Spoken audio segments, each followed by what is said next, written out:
एक थ्योरम है, थ्योरम क्या है, if F G H there three functions, ठीक है, और इसके अंदर प्रॉपर्टीज़ क्या है, एफ का फंक्शन क्या है, एक्स बिलोंग टू वाई, सी का फंक्शन है वाई बिलोंग टू जेड, और जेड का फंक्शन है एच का फंक्शन है जेड बिलोंग टू एस। ये 3 फंक्शन है, ठीक है।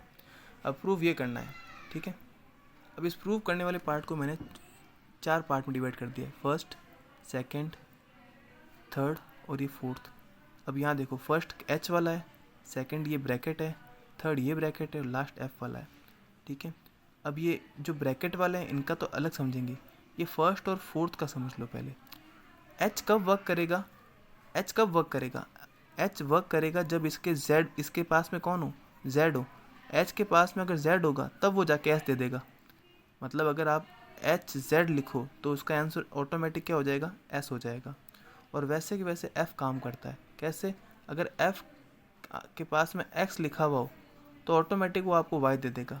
तो यानी कि H Z is equals to S and F X is equals to Y, ये दोनों फिक्स हो गए। यानी कि फर्स्ट और फोर्थ अपना क्लियर है। अब अपन आते हैं सेकंड और थर्ड पे। सेकंड वाला स्टार्ट होने के लिए फर्स्ट कंडीशन क्या होती है कि इसको लिखा हुआ क्या है, एक्चुअल में लिखा हुआ ये जी ओ एफ, जो सेकंड नंबर है वो लिखा हुआ है अपना जी ओ एफ। तो इस जी ओ एफ के अंदर एक्स क्यों लिया अपन ने, क्योंकि यहाँ पे स्टार्टिंग में कौन खड़ा है, स्टार्टिंग में खड़ा है एफ। मैंने यहाँ पे एक्स लिया बिकॉज स्टार्टिंग में कौन खड़ा है, यहाँ पे एफ खड़ा है। और एफ कब वर्क करता है, अभी मैंने बताया, एफ वर्क करता है जब एक्स इसका फर्स्ट टर्म हो। तो यहाँ पे क्या हो जाएगा, चेंज है जी, ठीक है, और ब्रैकेट के अंदर क्या हो जाएगा, एफ और ये एक्स। अब एफ ऑफ एक्स की वैल्यू क्या होती है, वाई होती है, तो यहाँ आ जाएगा वाई। और जी वाई हो, अगर जी के ब्रैकेट में वाई हो, अगर जी का ब्रैकेट वाई से हो तो उसकी वैल्यू क्या होती है, जेड। तो इसका आंसर क्या आ जाएगा, जेड। मतलब जी ओ एफ की वैल्यू क्या आ गई, जेड आ गई है। कुछ समझ में आया, ठीक है, कोई बात नहीं, जितना आया ठीक है। अभी कंटिन्यू करते हैं, फिर थर्ड नंबर देखते हैं। थर्ड में क्या है, एफ ऑफ जी। अब यहाँ आगे कौन है, यहाँ है आगे जी, और जी कब वर्क करता है, जब स्टार्टिंग कहाँ से हो, वाई से हो। तो यहाँ क्या आएगा, वाई, ठीक है। अब ये फाइट करना स्टार्ट करेंगे, एफ तो यही है, जी ये रहा, और ये ब्रैकेट में आ गया वाई, ठीक है। और अगर जी वाई के पास में हो, अगर जी के पास में वाई हो तो आंसर क्या निकलता है उसका, जेड निकलता है। तो यहाँ आंसर आ जाएगा जेड, ठीक है। अब एफ ऑफ जेड कोई फंक्शन है, वर्किंग फंक्शन है, लेकिन यहाँ पर एक्चुअल में एफ नहीं है, एच है। यहाँ पे एच था, एफ नहीं है, एच है, सॉरी। तो एच ऑफ जेड क्या होता है, एच ऑफ जेड होता है एस। अब ये मैंने सिर्फ एक्सप्लेन किया साइड में, अगर ये समझ में इतना नहीं आया है तो कोई बात नहीं, क्वेश्चन करेंगे तो इजीली समझ में आ जाएगा, ठीक है। हाँ, अब यहाँ देखो, इसको करते हैं ढंग से, एच ओ। अब ये जो ब्रैकेट वाला पार्ट है उसको देखना, जी का जी, ठीक है, जी का जी है अपना। अब एफ जो है वो फर्स्ट सबसे पहले एक्स से फाइट करेगा, तो यहाँ पे मिडिल ब्रैकेट, एफ जो है एक्स के साथ में मिडिल ब्रैकेट क्लोज, ये ब्रैकेट, यहाँ पे ओ, जी का जी।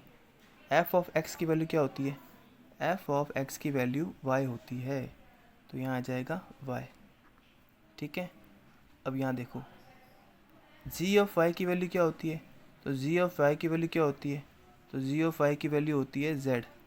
तो अगली टर्म में क्या हो जाएगा, जी ऑफ वाई की वैल्यू की जगह आ जाएगा जेड। अब ये ऑपरेशन हट जाएगा यहाँ से, तो ये बन जाएगा जेड। और एच ऑफ जेड की वैल्यू क्या होती है, एच ऑफ जेड की वैल्यू होती है एस, तो यहाँ आ जाएगा एस। तो इसका आंसर ऑल ओवर क्या आ गया, एस आ गया। यहाँ पे इसको होल्ड करते हैं, अब देखते हैं आगे। अब इसमें देख लो, ये ब्रैकेट क्लोज था पड़ा, अभी अपन को इसकी रिक्वायरमेंट है ही नहीं, अपन इस बाहर वाले को ही सॉल्व करते हैं, ठीक है। तो ये हो जाएगा एफ ऑफ एक्स। अब इतना बताओ मेरे को, एफ ऑफ एक्स की वैल्यू क्या थी, एफ ऑफ एक्स की वैल्यू थी वाई, तो ये जी और बाहर क्या आ जाएगा, वाई। ध्यान से समझना, फर्स्ट कौन बैठा है यहाँ पे, एच ऑफ जी के अंदर जी बैठा है तो जी फाइट करेगा इससे, जो पहले बैठा है उसको पहले फाइट करनी पड़ेगी। तो जी एस साइड में हो गया, फिर आएगा मिडिल ब्रैकेट, फिर जी और इसके साथ में आ जाएगा वाई।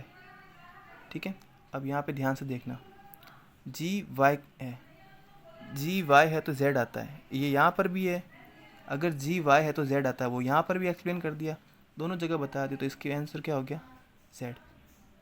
और एच जेड की वैल्यू क्या होती है, तो एच जेड की वैल्यू एस होती है।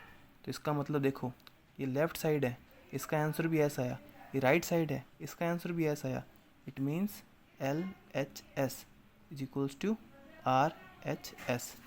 ठीक है, और यहाँ पे क्या हो गया अपना, हैंस प्रूव हो गया। हैंस प्रूव क्या हो गया कि अगर H of G O F हो किसी फंक्शन एस स्टार्टिंग के लिए, लाइक एक्स स्टार्टिंग है इसका, तो वो इक्वल होता है H of G of F, इसका भी फंक्शन स्टार्टिंग एक्स ही होगा। ठीक है, अब इस पूरे वीडियो को एक बार ढंग से देखना वापस। ठीक है, बहुत इजी स्टेप्स हैं। ठीक है, ये लाइक वो कहते हैं ना बैग में बैग वाला सिस्टम, थैली के अंदर थैली नॉर्मली, वैसा वैसा सिस्टम काम करता है ये। ठीक है, पहले लाइक आपको एफ को सॉल्व किया, फिर जो टर्म आई उससे जी को सॉल्व किया, फिर जो टर्म आई उससे एच को सॉल्व किया। ठीक है, ये स्टेप बाय स्टेप चलता है पूरा। अब यहाँ पे अगर ये नहीं भी लगा तो चलता, ब्रैकेट में आ गया ना तो ये इसको नहीं भी लगाओ तो भी चलेगा। ठीक है, ये वर्क पूरा ऐसे करता है। ठीक है, इस साइड में कुछ एक्सप्लेन किया है, इसको समझ जाना। ठीक है, आपके इसमें एक और था, नेक्स्ट जो था वो था आई थिंक वो स्क्वायर वाले थे, वो स्क्वायर वाले थे लाइक एफ इन्वर्स था, इन्वर्स एफ की पावर 1, एफ की पावर 2, एफ की पावर 3, ये कुछ था। इसमें कोई इश्यू है तो मेरे को बोलना। ठीक है, ओके लड्डू।